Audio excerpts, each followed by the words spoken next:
நம்ம இப்படியே இருந்தா போதும், நமக்கு ஏதோ ஒரு வருமானம் வருது, மாசத்துக்கு ஒரு வருமானம் வருது, அது மட்டும் போதும், நம்ம இதெல்லாம் எக்ஸ்பெண்ட் பண்ணணும் அப்படின்ற அவசியம் இல்ல. இந்த மாதிரியாக தொழில் விரிவடைவை பத்தி எண்ணி பார்க்காத இந்த கடகராசி என்பர்கள் இந்த காலகட்டத்துல அதற்குண்டான சில முயற்சிகளை செய்யக்கூடிய ஒரு தருணமாக இருக்கும்.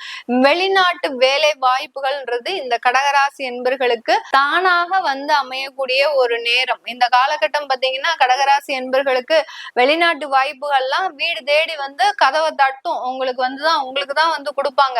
அந்த 9ஆம் இடத்துல இருக்கக்கூடிய அந்த சனி பகவான் இந்த மாதிரியான, ஏன்னா ராகுவோட சேர்றாரு, பக்கத்துலயே யாரு இருக்கிறார் கிரகங்கள், ராகுன்ற வக்ர கிரகம் இருக்கு. மேக்னெட் ஆப்போசிட்ல இருக்கும்போது ஈர்ப்பு தன்மை அதிகமா இருக்கும். ராகு இந்த சைட்ல ரிவர்ஸ் போறாரு, சனி பகவான் இந்த சைட்ல இருந்து ரிவர்ஸ்ல வராரு. அப்படி இருக்கும்போது அந்த ஈர்ப்பு தன்மைன்றது அதிகமாக இருக்கும்போது வெளிநாட்டு வாய்ப்புகள் இந்த கடகராசி என்பர்களுக்கு அதிகமாக இருக்கும்.